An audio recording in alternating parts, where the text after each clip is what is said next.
আসসালামু আলাইকুম রহমতুল্লাহি ওবরকাতুহু। সম্মানিত দর্শক, আজকে মার্চ মাসের 10 তারিখ। সামাজিক মাধ্যমগুলো রীতিমতো সয়লাব এবং দেশের মূলধারার পত্রপত্রিকা যারা রয়েছে তারা ইরানি সংবাদ মাধ্যম এবং ইরানি পত্রপত্রিকার বরাতে একটি খবরকে ফটো কার্ড বানিয়ে রীতিমতো ফেসবুক, ইউটিউব, টুইটার থেকে শুরু করে সব জায়গাতে যেভাবে তারা ভাইরাল করে দিয়েছে, তাতে করে বাংলাদেশের কোটি কোটি মানুষের মতো আমারও হৃদয় পুলকিত। খবরের শিরোনাম: ইসরায়েলের প্রধানমন্ত্রী বেঞ্জামিন নেতানিয়াহু নিহত হয়েছেন। ফিনারে জাহান্নামা খালেদুন। সত্যমিতা পরের ব্যাপারে আগে আল্লাহর শুকরিয়া আদায় করি। আর ঘটনা এখন এটা নিয়ে সন্দেহ রয়েছে। এর কারণ হলো ইরানের পক্ষ থেকে যে দাবি করা হয়েছে সেটিকে মিথ্যা প্রোপাগান্ডা হিসেবে ইসরায়েল দাবি করেছে। দু একদিনের মধ্যেই ঘটনা নিশ্চিত হয়ে যাবে। আল্লাহ রাব্বুল আলামিন যদি এই সৌভাগ্য মুসলিম জাতিকে দিয়ে থাকেন, অর্থাৎ নেতানিয়াহু বাহুবলীলা সাঙ্গ করে থাকে, আমি এই যে পবিত্র মাহে রমজান শেষে যে 6 রোজা রয়েছে, 6 রোজার পরে আরও 7টি রোজা টানা, কোনো রকম মানে একদিন দুদিন বাদ দিয়ে না, টানা 7 দিন রোজা রাখবো, এই নেতানিয়াহুর মৃত্যু সংবাদ যদি সত্য হয়। আল্লাহ কবুল করুন। আপনারা আমার জন্য দোয়া করবেন। মূল ব্যাপার হলো যে এই লোকটি, মানে ইসরায়েলে বহু মন্দ মানুষ আসছে এই রাষ্ট্রটির সৃষ্টি হওয়ার পর, কিন্তু এর মতো উগ্র, এর মতো ভণ্ড, এর মতো যুদ্ধবাজ, এর মতো নির্মম এবং এর মতো নিষ্ঠুর মানুষ আমরা ইসরায়েল সৃষ্টি হওয়ার পর আর কখনো দেখিনি। ইসরায়েলের একসময় একজন মহিলা প্রধানমন্ত্রী ছিলেন, তিনি সেই মেনাহাম বেগিন। তো সেই মেনাহাম বেগিন তিনিও কিন্তু বলেছেন যে মুসলমানদের সঙ্গে তাদের একটা নিদারুণ সম্পর্ক ছিল, এবং তিনি যখন ফিলিস্তিনের পাসপোর্ট হোল্ড করতেন, সেই পাসপোর্টের যে আনন্দ, যে তৃপ্তি, সেটি এখন ইসরায়েলের পাসপোর্ট নিয়ে তিনি পান না। তারপরেও সেই ইসরায়েল রাষ্ট্রের তিনি প্রধানমন্ত্রী হয়েছেন, যুদ্ধ করেছেন, কিন্তু তার অনুভূতি ছিল। কিন্তু এই মানুষটি, এর জন্ম হয়েছে মুসলমানদেরকে ঘৃণা করার জন্য, এর জন্ম হয়েছে আরব জাতীয়তাবাদকে শেষ করে দেওয়ার জন্য, এর জন্ম হয়েছে মধ্যপ্রাচ্যের যে মাটি, সেই মাটিকে আগুন বানিয়ে ফেলার জন্য, এর জন্ম হয়েছে পৃথিবীতে জাহান্নামের আগুন দাউ দাউ করে জ্বালানোর জন্য। তার কার্যকালে সে যেভাবে লেবাননে আগুন ধরিয়েছে, যেভাবে সিরিয়াতে বোমা মেরেছে, যেভাবে বারবার পশ্চিম তীর এবং গাজা, এখানে যে নির্মম হত্যাযজ্ঞ এবং ধ্বংসযজ্ঞ চালিয়েছে, বহুবার পবিত্র মাহে রমজান মাসে নামাজরত অবস্থায় তারাবির নামাজের সময় তার পুলিশ যেভাবে পবিত্র বাইতুল মুকাদ্দাসে হামলা চালিয়েছে, মুসল্লিদেরকে নামাজরত অবস্থায় ব্রাশ ফায়ার করে মেরে ফেলেছে, এই নির্মম দৃশ্য এই পৃথিবী কখনো দেখেনি, এমনকি ক্রুসেডের সময় নয়। ফলে এই লোকটির জন্য খোদাই বিচার, আল্লাহর গজব সারা পৃথিবীর ধর্মবিশ্বাসী মানুষজনের বিশ্বাসকে আরও মজবুত করবে, পাকা করবে।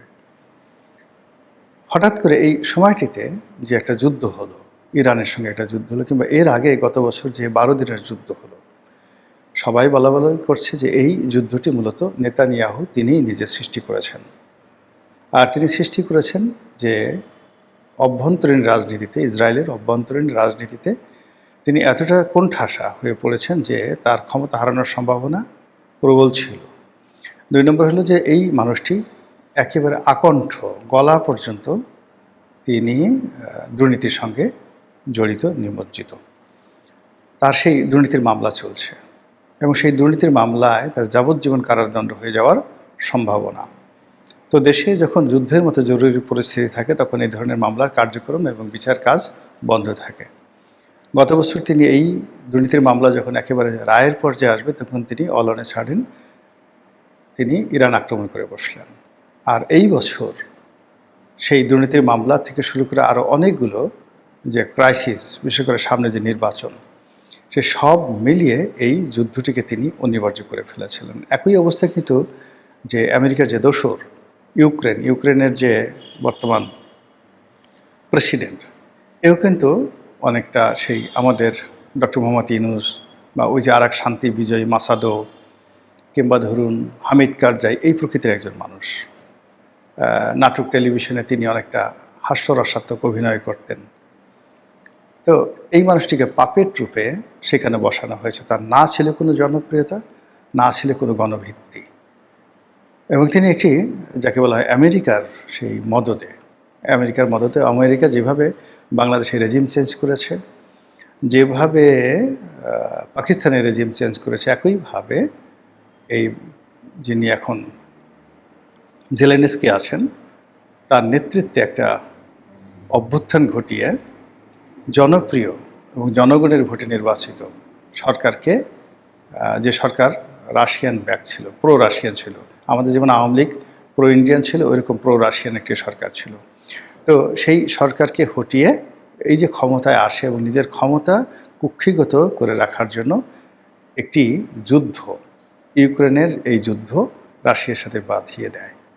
আমরা বাংলাদেশ থেকে হয়তো অনেকেই রাশিয়াকে দোষারোপ করছি, কিন্তু আসল ঘটনা যদি আপনারা জানেন, এই যে লোকটি ভ্লাদিমির, যিনি জেলেনস্কি, তিনি এবং তার দোসর যারা ছিলেন আমেরিকান, সবাইকে আপনার মনে হবে যে এদের কিন্তু জুতো মারি, গালের উপর জুতো মারি। এই হলো আমেরিকার চরিত্র। তো এই যে নেতানিয়াহুর প্রসঙ্গে আসছিলাম, যে এই মুহূর্তে তার আমেরিকাতে আমেরিকাকে নিয়ে যুদ্ধ করার একটি কারণও ছিল না। ইরান স্বাভাবিকভাবে, বিশেষ করে সিরিয়াতে তাদের পতনের পর, তার একেবারে নিশ্চয় হয়ে গেছে। গত বছর যুদ্ধের পর তারা আবার নতুন করে তাদের যে অস্তিত্ব, সেই অস্তিত্ব টিকে রাখার জন্য তারা লড়াই করছে, সংগ্রাম করছে। তাদের মুদ্রার মান, মুদ্রাস্ফীতি এমনভাবে বেড়ে গেছে যে বলা হয়ে থাকে যে 1 কেজি সবজি কেনার জন্য 1 কেজি টাকার দরকার হয়। ইরানি মুদ্রার মান এত নিচু পর্যায়ে চলে গেছে, এবং এই সমস্ত কুকর্মগুলো আমেরিকা এবং ইসরায়েল সম্মিলিতভাবে করেছে। এবং গত যুদ্ধের পরও তারা ইরানের অভ্যন্তরে বেশ কয়েকটি গুপ্ত হত্যা চালিয়েছে।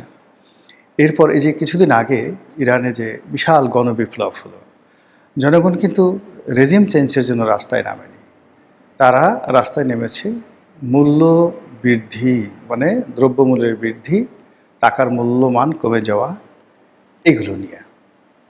এবং সেই কাজে ডোনাল্ড ট্রাম্প সেখানে সর্বশক্তি নিয়োগ করে এই বিপ্লবটিকে এমন একটা পর্যায়ে নিয়ে গেছে, ফলে ইরান সরকার কঠোরভাবে সেই বিদ্রোহ তারা দমন, এখনও পর্যন্ত এই যে যুদ্ধ শুরুর আগ পর্যন্ত হয়তো 70% সেই বিদ্রোহ দমন করা হচ্ছিল, বাকি 30% বিদ্রোহ কিন্তু রয়ে গেছিলো। জনগণ তখনও রাস্তায় ছিল। ইরান বড় দেশ, বাংলাদেশের মতো প্রায় 30-35টি দেশের মতন বড় দেশ। তো এই অবস্থাতে ইরান মনে করলো যে তাদেরকে যে কোনো মূল্যে সারভাইভ করতে হবে। এখন সেই সারভাইভ করতে গিয়ে খাদ্যপণ্য থেকে শুরু করে অন্যান্য যেই সকল জিনিসপত্রের গগনচুম্বী দাম, সেটি নিয়ে ইরানের একটা ত্রাহি অবস্থা। এবং এটাকে সুযোগ মনে করে নেতানিয়াহু এবং ট্রাম্প মনে করলো যে এখন যদি আমরা ইরানে আক্রমণ চালাই, ইরানের সব কিছু খান হয়ে যাবে। কিন্তু প্রকৃতির বিচার বড় নির্মম। যেভাবে ইসরায়েল আক্রমণ চালিয়েছে, যেভাবে আমেরিকা আক্রমণ চালিয়েছে, তাতে 24 ঘন্টা ইরানের অস্তিত্ব থাকার কথা নয়, রেজিম চেঞ্জ হয়ে যাওয়ার কথা। কিন্তু ঘটনা উল্টো হয়েছে। যে সকল লক্ষ লক্ষ মানুষ রাস্তায় নেমে বিদ্রোহ করছিল, তারা এখন আমেরিকার বিরুদ্ধে স্লোগান দিচ্ছে, নেতানিয়াহুর বিরুদ্ধে স্লোগান দিচ্ছে। যে রাজনৈতিক অনৈক্য ছিল, সরকারের মধ্যে যে অসন্তোষ ছিল, সব এলোমেলো করে দিয়ে এখন সবাই আধুনিক ইরানের যে জাতীয়তাবাদ, যে ইসলামাইজেশন, সেই ইসলামাইজেশনের পক্ষে সবাই দাঁড়িয়ে গেছে। দাঁড়িয়ে যাওয়ার পরে এখন তারা তাদের সর্বশক্তি নিয়ে নিজেদের অস্তিত্ব রক্ষার জন্য, ডিগনিটি রক্ষার জন্য, সম্মান রক্ষার জন্য, মর্যাদা রক্ষার জন্য তারা নিজেদের প্রাণ বিসর্জন দেওয়ার জন্য রীতিমতো রাস্তায় নেমে এসেছে। একদিকে সেই ইরানের ক্ষেপণাস্ত্র মানে ইসরায়েলের ক্ষেপণাস্ত্র আমেরিকার ক্ষেপণাস্ত্র আঘাত হানছে, আমেরিকার যে ফাইটার প্লেনগুলো জঙ্গি বিমানগুলো আঘাত হানছে, অন্যদিকে লক্ষ লক্ষ ইরানি যে আগুন সেই আগুনের সামনে উল্লাস নৃত্য করছে, মনের আনন্দে আমেরিকার নিপাত যাক গান গাছে, চোখের সামনে বাড়ি ঘর সংসার পুড়ে ছারখার হয়ে যাচ্ছে, হয়তো আপনজন মরে যাচ্ছে, কিন্তু ইরান এটা নিয়ে গা করছে না। তারা জাতীয়তাবাদী উদ্বুদ্ধ হয়ে দেশপ্রেম উদ্বুদ্ধ হয়ে মান সম্মানের সেই মর্যাদা রক্ষার সংগ্রামে উদ্বুদ্ধ হয়ে তারা উল্লাস নৃত্য করছে, নাচানাচি করছে রাস্তায়।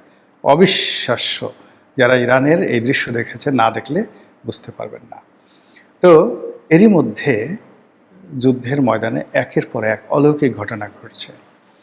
ইরান যে সকল অস্ত্র প্রদর্শন করছে, তাদের যে সকল ক্ষেপণাস্ত্র সুপারসনিক মানে সুপারসনিক, হাইপারসনিক এবং আল্ট্রাসনিক, শব্দের চাইতেও গতিসম্পন্ন সুপারসনিক, তারপরে হাইপারসনিক কয়েক গুণ, শব্দের চেয়ে কয়েক গুণ বেশি, আর শব্দের চাইতে অনেক অনেক বেশি, কয়েক গুণের চেয়ে বেশি, এটি হলো আল্ট্রাসনিক। এখন তারা যে সকল অস্ত্র ব্যবহার করেছে সেটা হলো সেই সুপারসনিক, এবং রিসেন্টলি 2-3টি তারা ক্ষেপণাস্ত্র ছুঁড়েছে যেগুলো হাইপারসনিক। তারা বলছে আমাদের আল্ট্রাসনিক দূরপাল্লার ক্ষেপণাস্ত্র আছে। তো এখন পর্যন্ত তারা যে সকল ক্ষেপণাস্ত্র ছুঁড়েছে এগুলো সব 200, 300, 400, 500, সর্বোচ্চ 2000 কিলোমিটার রেঞ্জের। এটা যদি তৃতীয় গ্রেডের হয়, মানে তারা বলছে যে আমাদের 4 স্তরে নিরাপত্তা রয়েছে এবং সরঞ্জামাদি রয়েছে। আমরা প্রথম এবং দ্বিতীয় স্তর ব্যবহার করছি, এখনও তৃতীয় এবং চতুর্থ স্তর ব্যবহার করা বাকি আছে। যদি ঘটনা সত্য হয় তাহলে চতুর্থ স্তরে তাদের যে ক্ষেপণাস্ত্র, সেই ক্ষেপণাস্ত্র যদি 10,000 কিলোমিটার দূরপাল্লার হয় এবং সেটা যদি হোয়াইট হাউসে গিয়ে আঘাত হানে, অবিশ্বাস, আমাদের বিশ্বাস করতে হতে 1 মাস সময় লাগবে, কিন্তু এই ঘটনা ঘটতে পারে। যেভাবে তারা সৌদি আরবের আসমান তছনছ করে দিচ্ছে ইরান, যেভাবে ইসরায়েলের আসমান তছনছ করে দিচ্ছে, ইসরায়েলের যে ব্যাপক ক্ষয়ক্ষতি, এবং নেতানিয়াহু মারা গেছেন কি না গেছেন আমরা হয়তো এখনও সন্দেহ পোষণ করছি, কিন্তু নেতানিয়াহুর ভাই যে মারা গেছেন এটা শতভাগ নিশ্চিত। তো ইরানের বড় বড় মানে জেনারেলরা যেভাবে মরেছে, ইসরায়েলেরও বড় বড় জেনারেলটা কিন্তু মরে গেছে, ফলে রা নেই, পাগল হয়ে গেছে সব কিছু। তো সেই অবস্থাতে আজকের এই দিবসটিতে যখন খবর প্রকাশিত হয়েছে নেতানিয়াহু মানে পরলোকগত, কেল্লা ফতে, জাহান্নামে গেছেন, তখন মনের আনন্দ আর ধরে রাখতে পারলাম না। এই ঘোষণা দিলাম, আল্লাহ যেন আমার দোয়া কবুল করেন, আমার রোজা কবুল করেন। আসসালামু আলাইকুম রহমতুল্লাহি ওয়া বারাকাতুহু।